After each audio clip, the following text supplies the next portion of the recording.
அன்பு பெரியோர்களே, அருமையான சகோதர சகோதரிகளே, எனது அன்பான மாணவ செல்வங்களே, வணக்கம்.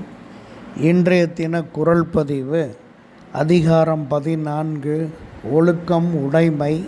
குறள் 138. நன்றிக்கு வித்தாகும் நல்லொழுக்கம் தீயொழுக்கம் என்றும் இடும்பை தரும். அதாவது நல்லொழுக்கமானது நன்மைக்கு விதையாக இருக்கக்கூடியது ஆகும். சொற்பொருள்: நன்றிக்கு வித்தாகும், நன்றிக்கு விதையாக காணப்படும் நல்லொழுக்கம். நல்லொழுக்கம் எப்போதுமே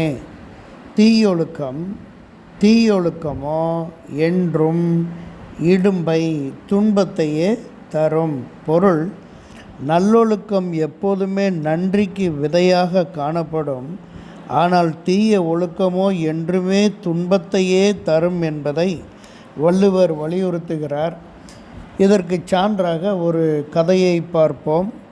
ஒரு ஊரில் திருமணமாகாத ஒரு கிளி ஜோசியக்காரன் கிளி ஒன்றை கிளிப்பொட்டியில் அடைத்து தெரு தெருவாக கிளிச்சோசியம் என்று கூவினான்.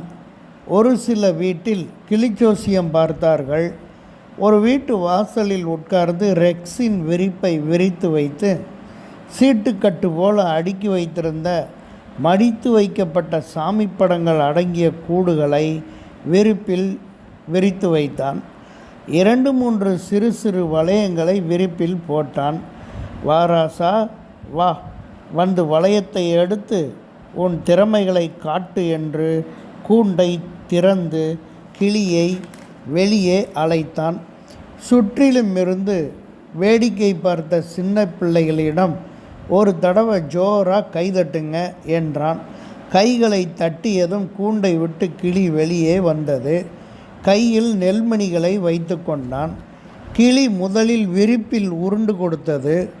ஒவ்வொரு வளையத்தையும் தன் கழுத்து வழி மாட்டிக்கொண்டு உடல் வழி தள்ளி வால்பகுதி வழியாக வளையத்தை வெளியே எடுத்தது.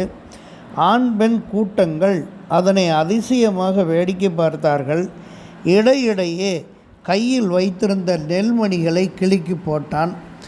ஒவ்வொருத்தரும் தங்கள் பெயர் ராசிக்கு சீட்டு எடுக்கும்படி 50 பைசா, 1 ரூபா, 5 ரூபா என போட்டார்கள்.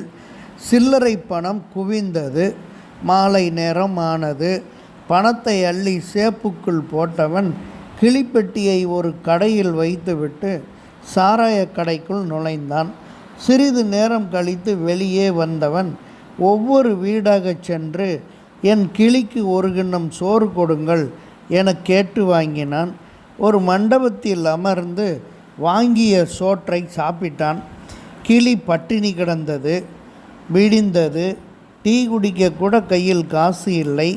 கிளி நினைத்தது, இனிமேலும் இவனோடு இருந்து இவனுக்கு உழைத்து கொடுத்தோம் என்றால் நாம் பட்டினி கிடந்து சாக வேண்டியதுதான் என சமயம் பார்த்து கூண்டு திறக்கப்பட்டவுடன் பறந்தது.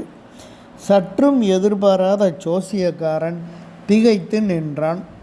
கிளிச்சோசியத்தை தவிர வேறு தொழில் அவனுக்கு தெரியாது.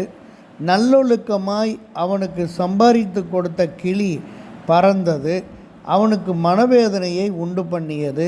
சோசியக்காரன் ஒழுக்கமற்ற செயலை செய்ததால் கவலையுற்றான். மாலை ஆனது. சாராயம் குடிக்க பணம் இல்லாததால் கை கால் உடல் நடுங்கியது. பிச்சை சோறும் யாரும் அவனுக்கு கொடுக்கவில்லை. பட்டினி கிடந்து நடைமேடையில் செத்து கிடந்தான். இதைத்தான் வள்ளுவர் நன்றிக்கு வித்தாகும் நல்லொழுக்கம் தீயொழுக்கம் என்றும் இடும்பை தரும் என கூறியுள்ளார். நன்றி. மு. சமுத்திரம், ஆசிரியர்.